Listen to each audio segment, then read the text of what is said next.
just storytelling, it's Hawaii's voice for Hawaii's people. PBS Hawaii Home is here.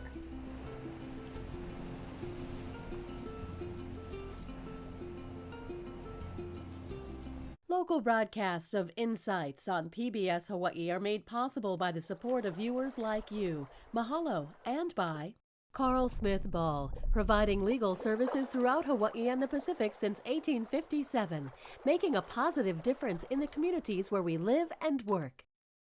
Social media, email, cell phones, apps, they make connecting with each other easier than ever, but they also make us that much more open to scammers. Now with AI in the mix, telling real from fake is getting harder to do, and it's not only adults that are being targeted for their information. So what can you do to protect yourself and those around you from becoming victims? Tonight's live broadcast and live stream of Insights on PBS Hawaii start now.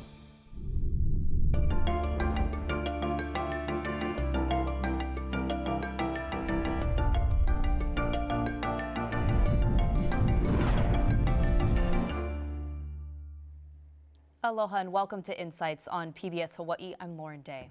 Tonight we're sharing ways to help you stay scam smart. Every year, thousands of people in the state fall victim to some type of scam. According to the FBI, Hawaii residents lost $55 million to internet scams last year. Of that, more than $18 million was taken from victims 60 years or older. And an even larger chunk of money, some $24 million, was lost to cryptocurrency schemes. With crooks using countless ways to try to get your money, we've brought together a panel of experts to help you recognize some of the common ways, new ways scammers are trying to target you. We look forward to your participation in tonight's show.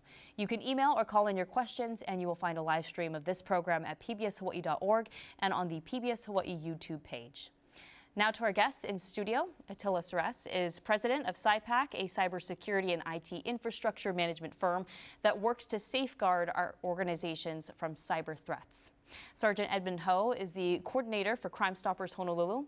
Sergeant Ho has been with the department for 12 years, recently as a detective with the Criminal Investigation Division. He was previously assigned to the District 1 Community Policing Team. Jodi is the Chief Information Security Officer for the University of Hawaii. Her responsibilities include cyber risk management, incident response, and security awareness across all 10 UH campuses. Ogata is the president and CEO of Cyberhawaii, a nonprofit that focuses on building resiliency against cyber threats within small and mid-sized businesses, as well as the population in general. Attila, I want to start with you. We mentioned a very large sum of money, $24 million, being lost to cryptocurrency schemes. Maybe it's just me, or anecdotally, I feel like not a lot of people use cryptocurrency. How can that much money be lost to those type of schemes? Can you give us more insight into that? Well, sure thing. It's a very valid topic, Lauren. In fact, one of the things that just came out a few weeks ago was the Internet Crime Report. And what happens is that the FBI gathers up all those reports that people have submitted for the entire year. And they figure out what kind of reports are they? Where's the money going? How much money is being stolen? That report indicated that $16.6 billion was reported to the FBI as being stolen. Of that, guess how much was related to crypto? Almost $10 billion. Wow. Now, 2023, the year before, was around $4.5 billion. So it's almost doubled. And what that means is that money is going out fast. And crypto every year becomes more and more acceptable. Everyone wants to be a Bitcoin billionaire. Well, I hate to be the bearer of bad news. That ship has sailed, folks. Anyone who's coming to you claiming that they're going to be able to double your money, triple your money, and show you a nicely polished website where you can deposit funds and then watch it grow, guess what? Fake. The whole thing. So it's very easy for someone to wire money away and expect to see that money grow, but it's really not. It's all just being evaporated as it's being sent. Now, if you are subject or you're being victimized by a scammer who's reached out to you and is demanding money or is promising these kind of things for crypto, you want to get in touch with the Internet Crime and Complaint Center. Remember that report I was telling you about? That's where it comes from. IC3 is the Internet Crime and Complaint Center for the FBI, and they also have a really good resource online that can point you towards what you can do to keep this from happening to you, or at least stop the bleed. Sometimes the FBI can even get some of those funds back if you act quickly. So that's the big takeaway. It is growing, it's big. It's big in Hawaii, but it's also big everywhere. And so that tells us it's a social trend, that it's not going away. You need to do something about it. I'm sure we're going to dive more into the crypto schemes and that type of scam, but I want to hear from the rest of the panel. What are some of the other ways that scammers are targeting Hawaii residents? Maybe we can just go around this way. I'll start with you. Yeah, and many of the scams are age appropriate in a sense. So for, say, you mentioned the 60 plus population, investment scams are large for them, but so are social and friendship scams. Because as people get older, they tend to be a little more isolated, and they tend to basically want someone to reach out to. And in some senses, many of their past friends may have passed away or maybe someplace else, so they're looking for new friendships. So you would think that's going to be a younger person's type scam, but actually older adults fall for that quite a bit. Tech support scams are very big, with the elderly population. And they're scams in what way? Like they're asking for money? They're saying they can solve a problem that may not exist. So, oh, something's wrong with your computer. Something's wrong with your phone. We can help you fix it. All we have to do is get access to it, and then they end up loading malware, and then they start the process of getting as much money out of it as they can. So many times older people aren't as comfortable with technology. So they're afraid that, okay, I don't know this and I don't want to kind of look dumb. So I'm not going to ask the question. I'm just going to go along with it. So there's things like that. And then in the younger folks, there's things like shopping scams where, you think you're buying something, but, you're actually buying from a fake site and they're capturing your information.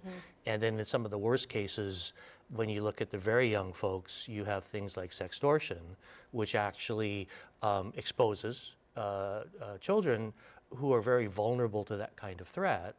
And then you deal with not just financial loss, but you have suicides that are involved.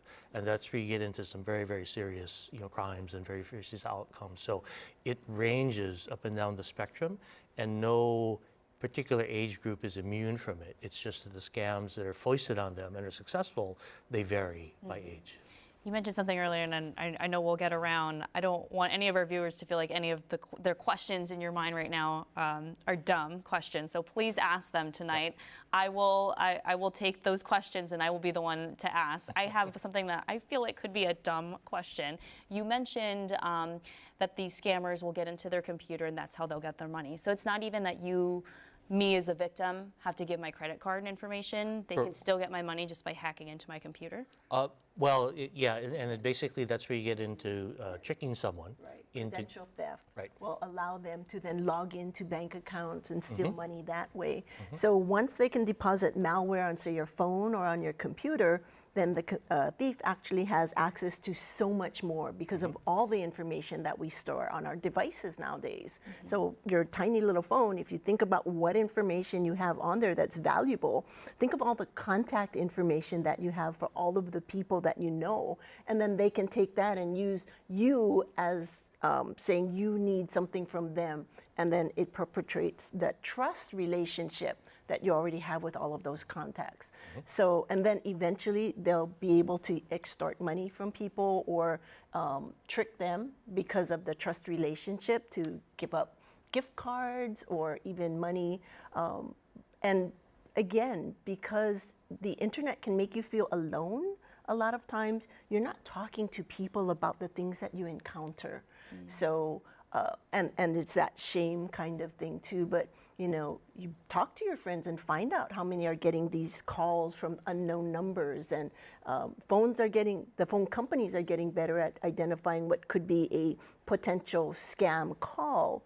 But the scammers are getting better because now they're impersonating maybe legitimate phone numbers, right? And they're impersonating legitimate organizations like HPD, right? And to get the sense of fear, urgency, and again, make them feel like they have to respond immediately. So I get tons of them. It's like, there's a problem with your package delivery. Yep, I'm like, I've gotten that one. Yep.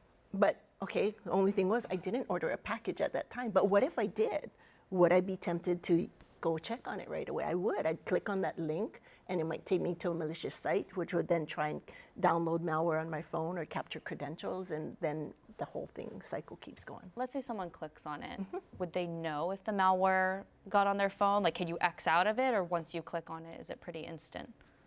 Depends on the malware. Yeah, exactly. For sure. It's really different. But you know, the best scams, they just go out through their business, and then the user just never knows. So there's so many times where we'll have a conversation like this, and the person who I'm talking to suddenly gets pale. They said, "That was a scam? I thought I just paid to have my computer fixed." "Well, how much did you pay?" "Oh, like $1,500.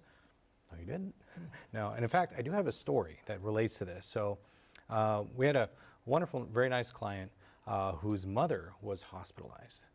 And, you know, I'm following the theme of the 60 plus here. So she was hospitalized, you know, she had some health problems.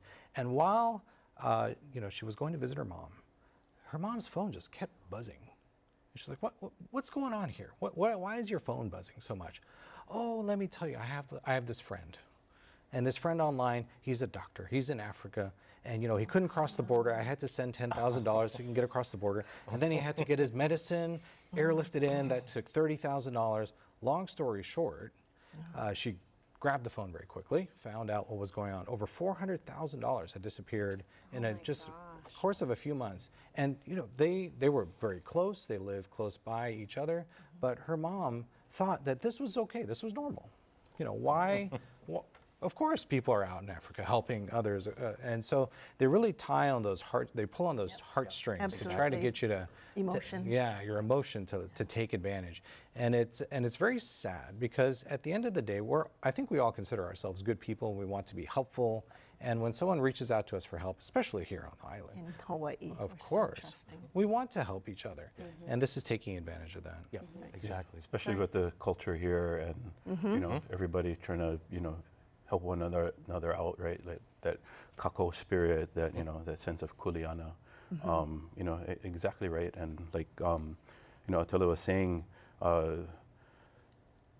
these people know how to target and kind of play into certain emotions.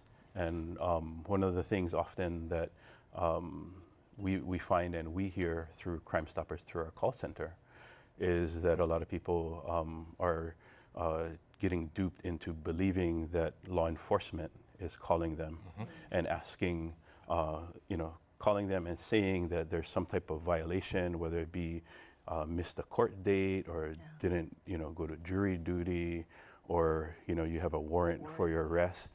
And the thing is, for most people, because it seems like something that's so far removed from their mind, they feel like, oh, well, if it's law enforcement's calling, then they must be right.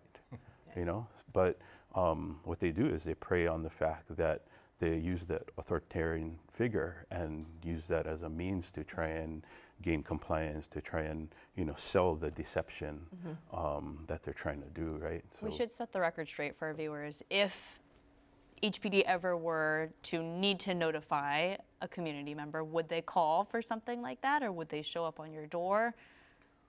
You know, that's where there's a little bit of a gray line, and people kind of use that to the advantage, right? So, for example, if a detective or an investigator is calling, they will identify themselves, right? They'll say detective so-and-so, you know, whatever department that they're from, whatever detail that they're from.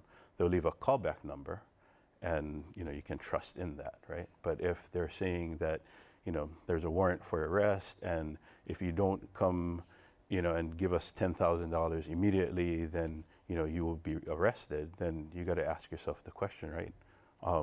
Well, who's going to come and arrest me then, right? I mean, why are you leaving it open-ended? Right. If you pay this money, I won't be arrested. You know? In Apple gift cards. And then some of the odd requests too, right? Is, you know, pay it in Bitcoin or pay it in, you know, gift cards, and you got to ask yourself, right? Like, doesn't that sound odd? Right? Probably the best tech support you'll ever get is from a scammer who will walk you through exactly how to buy Bitcoin and get it to them. Yeah. It's nuts. They're very good at it. I will just say on the warrant out for your arrest, I was a college student when I got that call, and it did scare me because I had no idea. I was young and not educated yet on that, process for HPD or for any kind of police department, and it's scary if you don't know what the actual process is. Yes. Fortunately, I didn't fall for it, but did call someone I trust to ask what they thought of it, and obviously they said it was a scam. Yeah. The best way to prevent it, whenever it comes to law enforcement based, right? Always ask rank, first name, last name, ID number, badge number. Ask for supervisor's information. Ask for callback number. And you ask all those questions, and if it's not legitimate, you'll know, because the line will go dead and they'll just disconnect, right? Because they don't have those answers. And then you can always call back Yes. and ask for verification. Call the switchboard Yes. and ask for that person's Exactly. name. Right. We have a question from Eric in Kailua. He's asking, do we know where these scams originate? Are countries bad players, or are there bad players in certain countries? Or is it just widespread? Are they coming from everywhere? Yes. Yes. Yes to all of this. I do have a story. So, who here has heard of the Nigerian prince scam? Yes. Right? Oh, yeah. Right. So, we all know where that came from. But those guys never went away. They continue to evolve. They got smarter. And to this day, there is still plenty of scams coming out of different African countries. Law enforcement there does have regular stings, which are great. There was one recently about a month ago where several European countries got together and they did stop some of these scammers. But the Nigerian scam guys have evolved. So there's some coming out of there. North Korea, who originally weaponized ransomware for their own personal gain. They had sanctions from every country. And they said, okay, how are we going to fund our activities, right? How are we going to fund ourselves? Well, ransomware was new on the scene, and they found a new way to extort money out of people, combine that with cryptocurrency where they could actually get the money into the country, right? So those two kind of paired together started the whole ransomware movement, and that has become a very lucrative thing for them for many years. So yeah, it is coming from many places, but there are some that are definitely more financially motivated than others, and those are the poorer countries where they don't have as many options as we do here. So if you put yourself in their shoes, you can kind of see why these things exist, because we have abundance and maybe they don't. So are all of these call centers, or are there ever individual people trying to target other U.S. citizens like that, and it's happening in the United States, originating from the United States? only in the movies.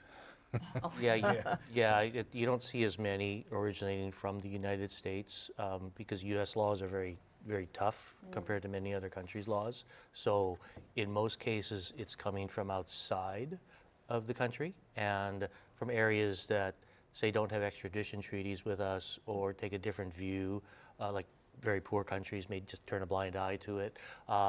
So a lot of the things that we see here, they're not things that, say, federal law enforcement or local law enforcement would, say, be able to jump up and say, okay, here, this is it, And as you're trying to chase or identify that trail of where it actually originates from, the criminals are getting very good at covering their tracks. So they will use compromised servers in many different countries so it looks like it's coming from the United States, but really it's not. So from our perspective, just being an incident responder, for us where we sit, it's really hard for us to tell. That's why we'd like to report it to federal agencies or to law enforcement, because they have additional resources within other countries also to be able to try and identify these rings. And occasionally you'll hear stories about where they actually take down a criminal ring, a cyber criminal ring, but it's also because of all of the efforts of the countries working together to try to identify those sources. Exactly. It's really hard because you're talking about tracking digital bits, right? It's not like you have a real solid paper trail, as they would call it before. Nancy is asking, and I'm assuming the answer is no based off of Al, what you just said, has anyone in Hawaii ever been prosecuted for running one of these scams? Well, I guess it depends how far you go to the definition.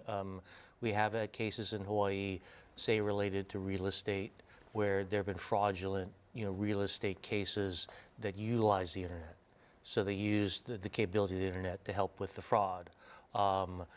So if that's kind of the definition, then yes, we have had those kind of cases. If we're talking about someone who has delivered malware to other people or deliberately phished them, I don't recall any. I don't know if you guys do, but I don't recall any. No, crime is everywhere, but the internet now allows you to reach more people. So, Quickly. I mean, the crime hasn't disappeared. We've had crime for as long as we've had humanity. So let's be realistic about that. But we now have better tools than ever. We haven't even talked about AI yet. So there's a lot of options for, you know, if there is someone who is a criminal who is here to physically have access to things they may not have had access to just a few years ago.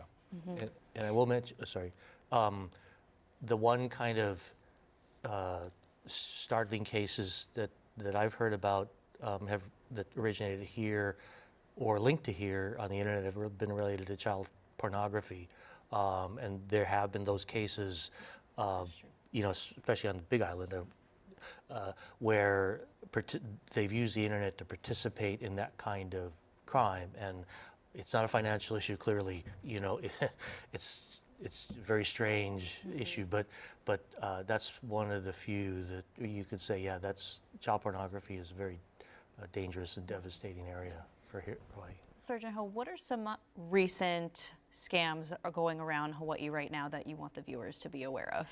So a lot of the biggest scams, the first one that I alluded to earlier when I mentioned, you know, the call pretending, you know, under the guise of law enforcement, that's always been prevalent. The scams evolve, they change names. They'll use different HPD officers' names and so forth. Some of the other scams going around too is, it's kind of ironic because we don't have any toll, you know, fees here, but for some reason, you know, people are getting, you know, on text messages that you owe toll fees, right? And I actually got that a few months ago. we have a unique position because of our audience. You know, the 60+ people also travel. And so you may go to a place that you're not familiar with, and yeah, you might be tempted to pay that toll. When really, every toll road, well, most of them are privately held. They have their own unique systems of payment. There's no way you would know. And so that's a big one on the FBI's list. I'm sorry. No, and you know, well said, because one of the challenges, and you know, we all love our 9th island, right? You know, so with the travel, with the fact that, yeah, I could have been there, but you know, the thing is, you know, do your due diligence, like we always tell people, right? You know, if you did travel, then, you know, look at the date. Does it even match to the specific county?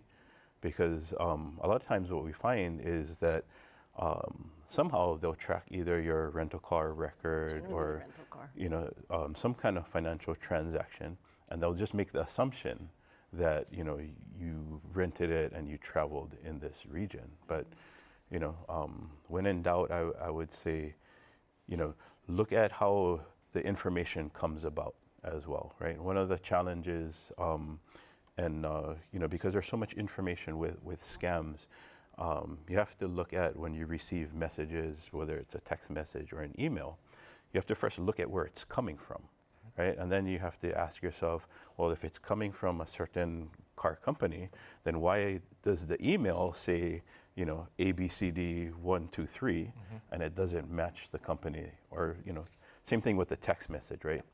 Text message might be a certain number telling you to call back this number, but it's kind of like, why are you telling me to call back this number if it legitimately came from the number I received the text from? Do the three of you have other tips? Because on that note, Benjamin in Waipahu is asking, what should we look for to identify a bogus text or email? Maybe any other tips for our viewers? So number one, I always make sure that I know who is texting me or calling me before I respond to it. If it's a number I don't know, I'm not familiar with, jump online, start searching, right? And it's the legitimacy of it. When you're talking about the toll roads, like, why would I get a random text about a toll fee? Because the rental car should be chasing me down for that, right? If there was something that was unpaid for, and they have my credit card number, they're just gonna charge it. So really, it's about thinking through the entire situation rather than responding to it right away.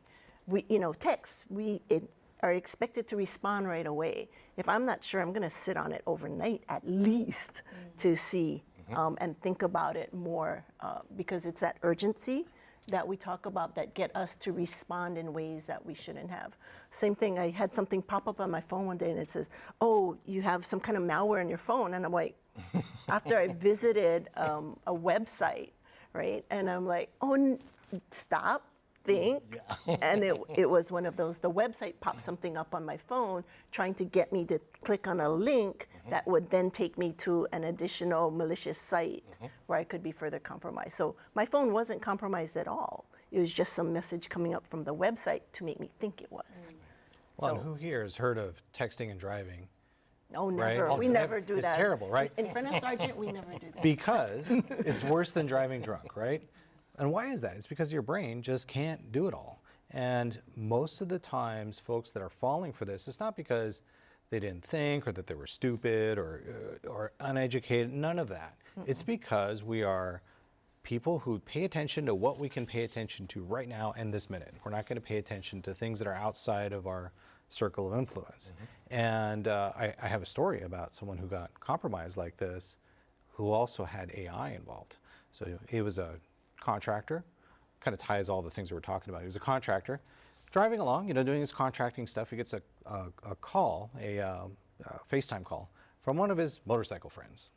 And his motorcycle friend pops up on the phone, he sees him, and he says, oh, hey, and the guy starts talking to him, oh, I got locked out of my Facebook account. Can I use your Facebook account to reach out to my friends? I'm so sorry. And, he's known him 20, 30 years, they ride together. No problem. Here you go. Here's my password. Go right in. By the time he gets to his destination, not only have all of his friends been asked for money and all his family members, and they're like, hey, why are you asking us for money? This is so strange. But now his own family members are getting calls from him that look just like him through FaceTime. Yeah. And what that means is that within that 30-second phone call, they were able to capture his information, like his likeness and his sound and everything else, and then use AI to create that avatar and then start reaching out to other people. And this is as of like a month ago. This isn't like long time ago or distant sci-fi. This is happening right now. That's actually Bill's question from Kahului. He's asking, how has AI changed the scam game? Yes. How do we know what is real and what is not? Are there other examples of how AI has changed the game here? It has. It makes the cyber criminals much faster and much quicker. They can actually purchase these malware kits and phishing site kits where in 5 minutes they can ramp up and have like maybe 10 different campaigns going on at one time.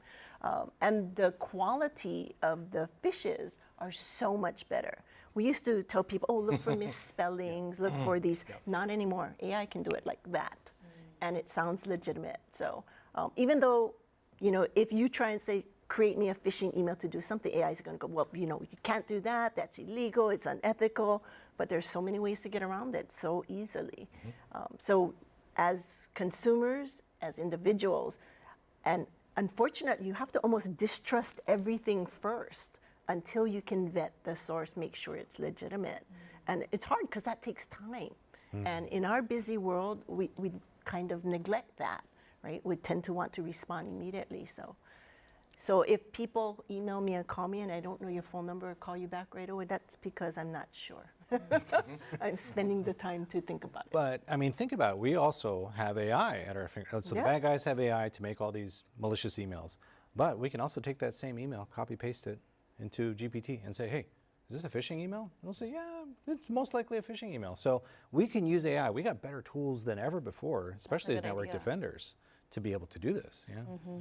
Al, how does Cyberhawaii help local businesses? Because I'm sure that is one more thing on their plate. They're already busy being a business owner, and then they have to worry about these types of scams. I think that's what we try and convince them, that it's something they can't be too busy for.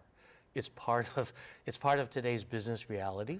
You can't not do business today without accessing the internet, without having mobile devices, without having interfaces with your customer that are purely virtual. So it actually isn't something that's above and beyond their regular business. It's actually that's something that should be integrated into their regular business. And a lot of it, you see that approach at the larger companies where they treat it as a risk management problem, and they manage it like they manage any other risk. And the better ones have the CEOs involved, the chief executives are involved. For smaller businesses, the business owner is the one who bears most of the responsibility. So a lot of what we try and do is get them to understand what security leadership is. And it's not necessarily understanding all the technical ins and outs of things. It's understanding that if you follow some basic rules, you'll reduce the risk that they and their company and their employees are going to become victims. Nothing can guarantee that someone will never be a victim, but they can reduce the risk, and that's what we try and demonstrate to them. We have a ton of viewer questions. I think that's a sign that all of us have either been a victim or a target. You know, we've gotten those texts. Can we see if we can do some maybe rapid fire and get through as many as possible?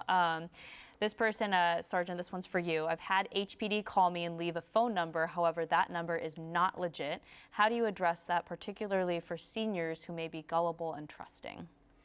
It's a good question, and kind of goes into what I mentioned earlier about when you're asking for credentials and when you do try and call back. It's very important that if the number that you receive doesn't match, then like we say in CrimeStoppers, see something, say something, right? At the end of the day, please call our hotline, submit it, email on the line, or use our P3 Tips app in order to get that message out. Because not only is it important for everybody else to know, but it's important for the department to know about it as well. Yeah. And Benna from Kailua, Sergeant, this one's for you as well. I think referring to the HPD scam when they call pretending to be an officer. This person's asking, when you said to ask them to leave a follow-up phone number, how do you know that number is legit? You know, that's the biggest challenge, is that because we have, you know, the officers in the department work at different stations. Certain numbers may be different, and because officers have either used their own personal phones or department issue phones, it's not always going to be the same number. But I would say, you know, again, do your due diligence when you call back, when, you know, you are trying to address the number. You know, instead of addressing the person by exactly the rank that they gave you, you know, kind of play it cautiously, right? Just say that, oh, I received a call from this number, even though you know who it was, even though you know what it's for. You know, just be cautious. And then that way, you know, if the detective is legitimate, then they'll say, oh, you know, they've been expecting your call, and so forth. What we do is we just send them to the police department. They say, here's my phone, is this real? And that's been a great shortcut to all this stuff, because it is too hard to figure out whose phone number is what. You mean physically go to the police department? Go to the police department and say, yeah, I got a text. Is this real? Am I in trouble? And most of the times they say, no. Yeah. Lloyd from Waianae is asking, what is the panel's opinion of keeping the scammer on the phone and playing with them until they get tired of it and hang up? So I personally, one, takes a lot of time and effort, but then you're identifying that you are indeed a real person, and that they could set up and come back later for additional scams, right? So then it's a cat and mouse game with them, right? If they know you're real and they know that you could potentially be engaged, they're going to come back over and over and over. So now you've really put a target on yourself by doing that. So it's much easier just to hang up. And I promise you they have more time than you or I do. Right. Guaranteed, yeah. This is what they do all day, every day. And they will not stop at doing everything from SIM swapping, calling vendors for 50 hours at a time just to get someone's cell phone number. Like they're very persistent. They have the expertise, they have the resources. Don't bother. So what's the best thing to do if you get one of those scam-likely calls? Do you hang up? Do you just let it ring and go to voicemail? If I don't know the number, I do not answer, right? Let it go to voicemail, and if it's legitimate, they'll leave you a number and you can identify it and do some research on it later on. It's, again, trying to vet the information before you respond. Before we went on air, you were telling us about the red receipts. Please tell our viewers about that, because I think that's something a lot of us have turned on. And it's on by default, I think, right? And no? Yeah. It is, yeah. Yeah. So where if you read a message, you're instantly sending a receipt back to the sender, letting them know that you've read it. And this is both in email and text, I think, right? So there's settings on the phones, and each phone is different, like Apple versus Androids. So you have to look up in the settings where you would turn that read receipts off. And why is that so important to do? Because once you've read a message, if you sent that receipt back to the sender, then they know you've picked it up. Where if you turn that off, you can read it and nobody will be any wiser that you've actually read it. So it's like sending up a flag after you've come home, letting the thieves know you're home or not home, right? So. And so what, they then contact you more, or? Well, it goes to the fact that a lot of these scams are bulk scams in a sense. So they'll get a whole bunch of numbers, whole bunch of names, and they'll run a script against it, the process they follow, and they'll fire it out there. And there's so much information, even on the dark web, that's old or outdated. It's just, you know, they're going to fail a lot of times. But if you contact them and say, whatever, you know, don't call me, whatever, that's a live number. So that's one of those that it's like, all right, my next scam, that one's going in the bank. I'm going to use that one. The other ones that don't respond, they don't know if it's like an obsolete number, you know, if the person passed away, so it's no longer valid, or if it's a legitimate number, but nobody responded. So you make it harder for the scammers by not responding to be successful. And that's why you want to not say anything, because you don't want to make their job easier. And having those red receipts on in a way is saying Yeah, something. this one's active, this one's, yeah. One of our viewers is asking, if someone falls for a scam, is it unlikely they will get their money back? Someone on the panel mentioned that if you report it right away, there's a chance. Anyone can take this. There is a period of time. So the good news is that the FBI has been working very tightly with banks. Yep. So if, I believe it's now 24 hours. It used to be, or no, 72 hours. It used to be only 24 hours. And so if some of that money's been transferred out, you can go through the process with your bank, and then they will try to follow it down the chain. Now, in our experience, we haven't gotten back all of it most of the time, but you could get back some of it, and that's better than nothing. But in general, here's what's happening, and this is actually really important. So, correct, you cannot get your money back. However, not everyone knows that. And now scammers are impersonating companies that are stating that they can get your money back if you pay them, you know, a few $1,000s. Yeah. And so we're starting to see that now too. They said, well, I'm talking to you and you're telling me that you can't get my money back, but this other company says that they can. Yeah. You must be lying to me. I say, no, they are scamming you. You cannot get your money back. I've had this conversation multiple times. So I'm sorry to say, you could be double scammed, right? Re-victimization, Right. yeah. Yeah. Lynn is asking, if you are a victim, where do you report it? Like, should you report it to HPD? Is it worth it to report it to HPD? Definitely. You know, report it to HPD, report it online, CrimeStoppers. You can also use the Better Business Bureau, Great West Pacific. There's a great scam tracker.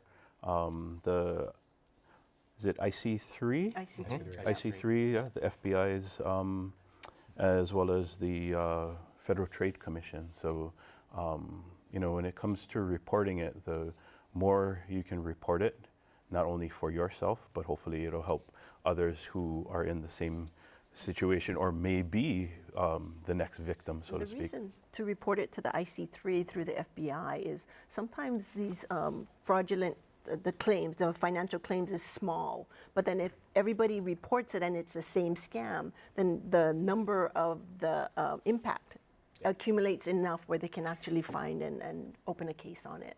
And sometimes if it's like ransomware, then there's some resources, they have some of the keys, they can help you decrypt. They can help you decrypt, yeah. So it just depends on, but you got to start by Reporting. Yeah, you got to report it to begin with. Raymond and from St. Louis Heights says, I read something recently in PC World that said to stop using the unsubscribe option on emails you do not want, but emails keep piling up and they are annoying. Can one of you experts weigh in on that one? So if it's a legitimate company that has added you to their mailing list, unsubscribe will help because they are obligated to take you off of their list. But generally, you might be subscribed to something that's a scam to begin with. So unsubscribing, you're now letting them know that it's a real person, again, responding to their thing. So, but how do you know if it's a legitimate company or not? That's where you have to do the research involved in that. Yeah, and some of those types of emails come from mass marketers, so they're not illegal, but when you unsubscribe from one, somehow you get subscribed to another, you know, that company is managing, you know, and I've seen that myself, where it's like you unsubscribe from it, and all of a sudden I get another one with a similar, you know, topic, but from a different source, from a different, but it's from the same marketing company. If you're a business, then usually there is, you know, and you own your own domain name, there is a way to kind of ratchet up or ratchet down the level of sensitivity that's going to think that it's a scam or not. So, and you can also block like domains just in general. Yep. So I think from the consumer side, it's a little bit more difficult because, you know, let's just be honest, Gmail and Yahoo and all these other ones, they're kind of mining your data in the first place. But if you have your own, you know, email service in your company, you can adjust that yourself. So just talk to your IT person about that. We have one viewer asking, how do you know if your computer or phone has been hacked? Are there legitimate apps or sites you can check? If not, what are some signs to look for?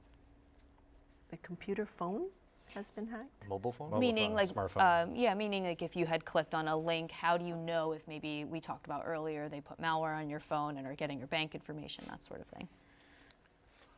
The good news is that it's not as common as you think it is. Yeah. The tools that can access a phone and can take it over are very expensive, and you better be a high value target.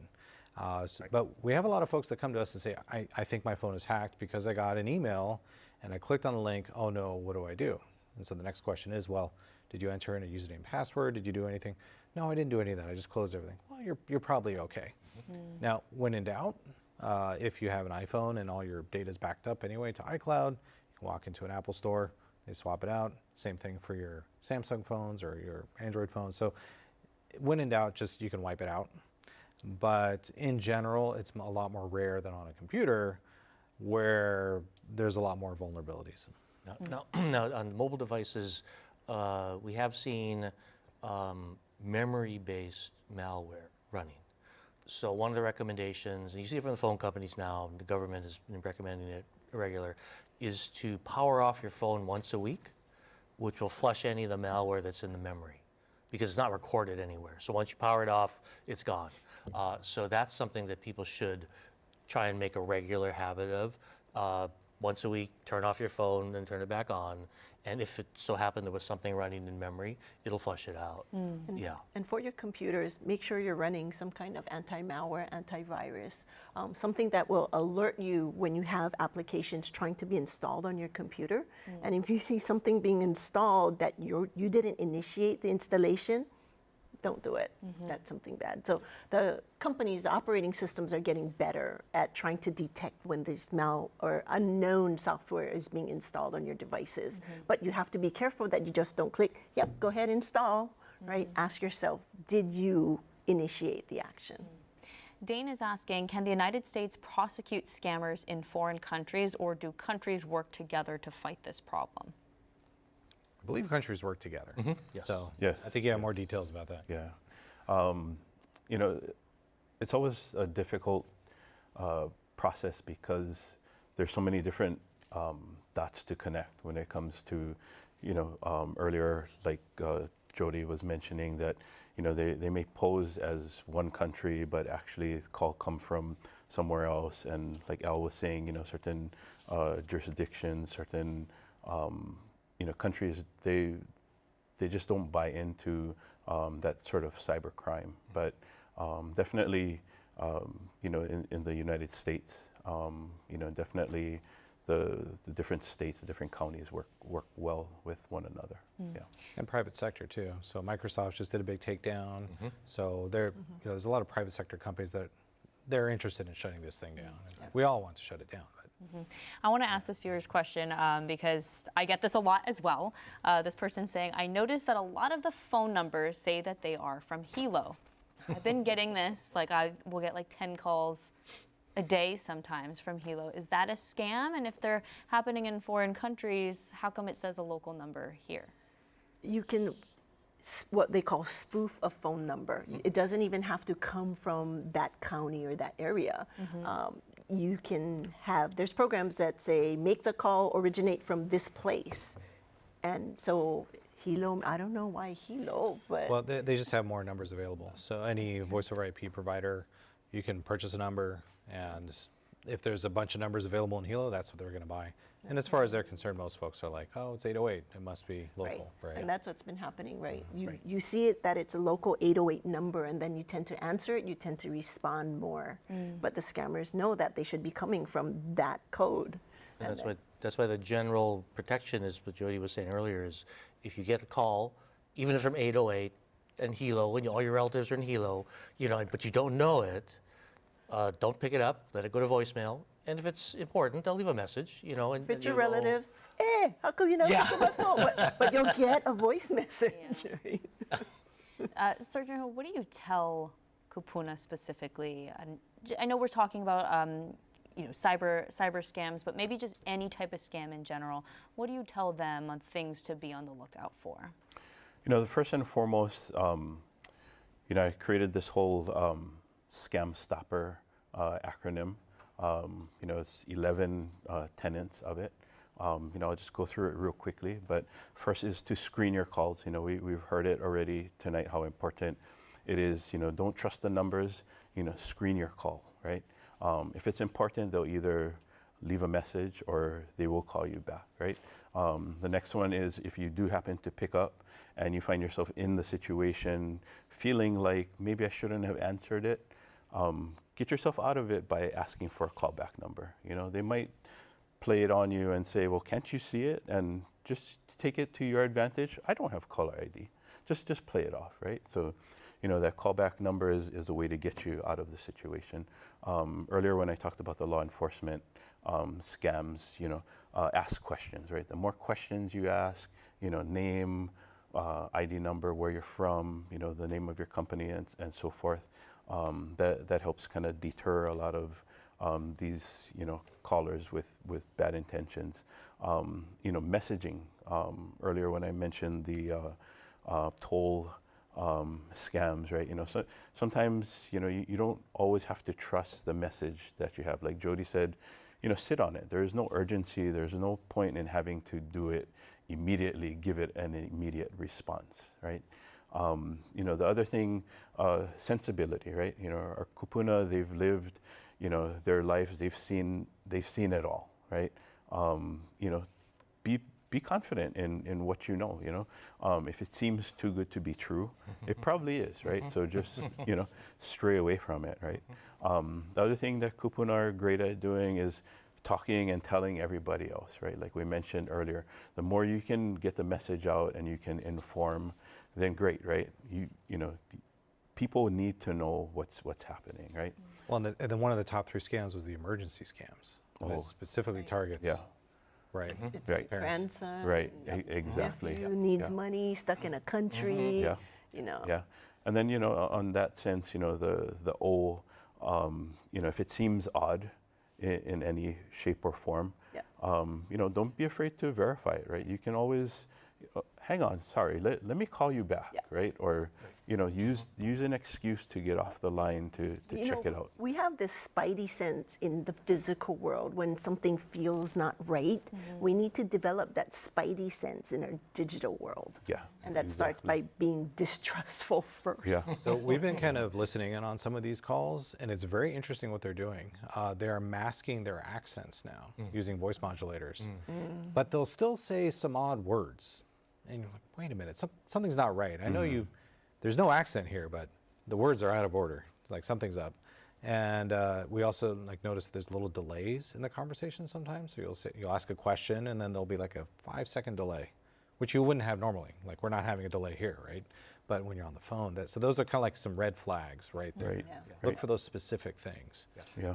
I'm curious, kind of on that note, what do you tell maybe family members where they know one of their kupuna has had this happen to them? What do you tell them on how they can best support that family member? Because as I think one of you had mentioned, it's embarrassing, and you know, most people want to think before you act, but in so many of these scenarios, it's hard. Just tell them it's okay. Right? I mean, at the end, we're all human. It could be any one of us in that same situation because the scammers are just getting that good.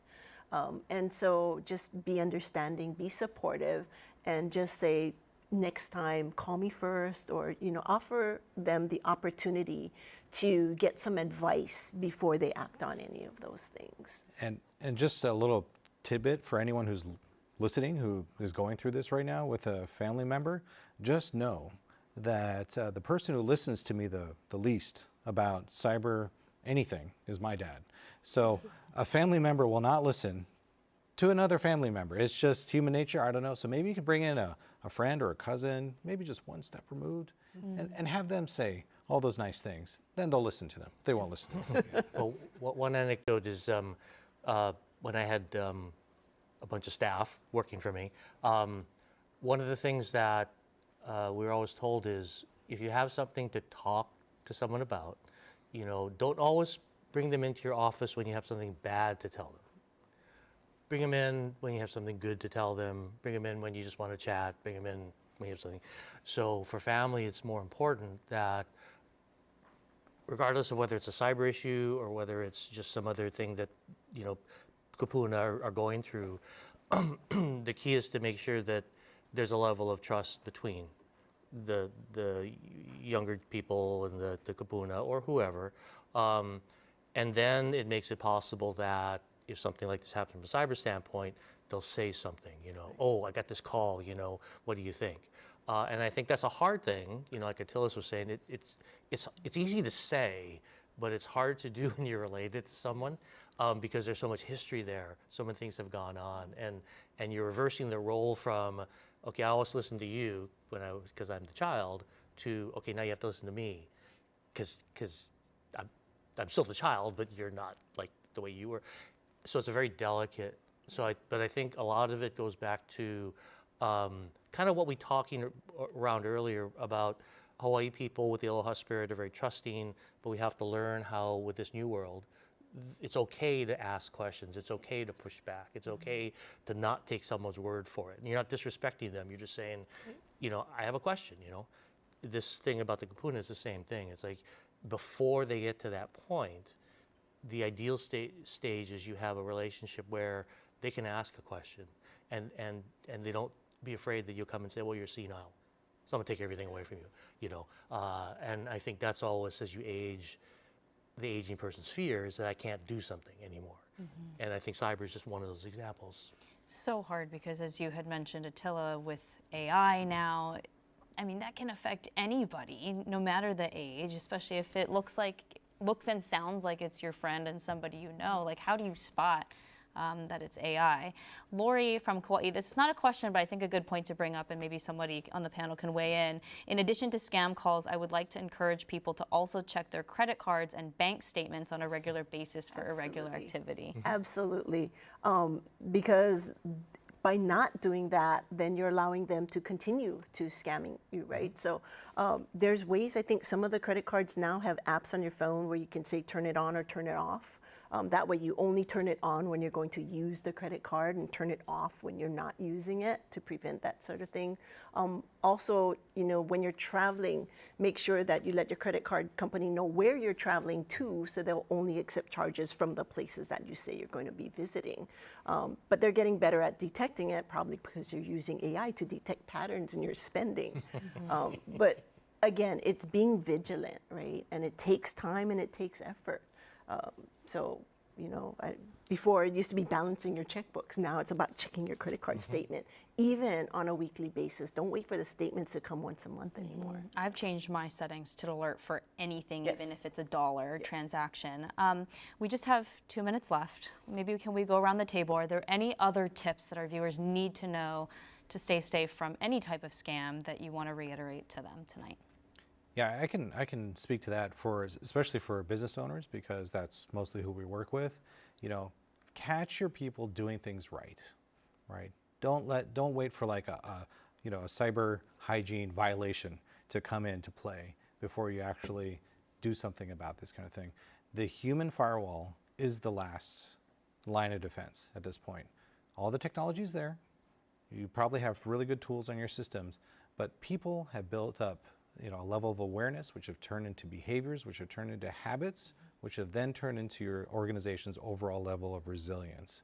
So think about how that attack chain is played out in your organization. Catch people doing right. Don't wait till it's too late. And again, we see so many phishing attempts. And it's coming in by text messages. It's actually coming in on phone calls and also by email.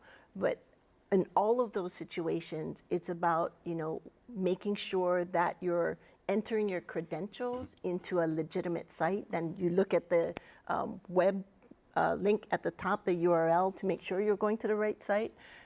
We have a lot of awareness training where we're walking through a scenario. So here's an actual phishing attempt, and these are what the criminals are trying to do. What we're seeing is, though, even with multi-factor authentication, which people say use that, it'll prevent you from getting your credentials stolen. Not true, because the thieves also know how to impersonate that multi-factor screen, and they also will just, we have something called push, where it pushes an alert to your phone, and then people, they'll get it 5 times in a row, and they go, no, no, no. Oh, it must be okay, yes. Yeah. And once they hit the yes, the thieves are able to get in. So being alert, being cautious. If you didn't initiate the transaction, do not respond to it. I wish we had time to get to this half. We have to go. There's so many other questions. We probably need to do a part 2. Thank you guys so much for being here tonight and all the helpful tips for our viewers. Attila Seress, here tonight from Cypac, and Jodi Ito from the University of Hawaii. We also had Sergeant Edmund Ho from CrimeStoppers Honolulu and Al Ogata from Cyberhawaii. Insights, we are taking a break next week, but we return June 5th to talk about preparing for hurricane and fire season, what you can do to protect your home and your loved ones. Please join us then. I'm Lauren Day for Insights on PBS Hawaii. Have a great night.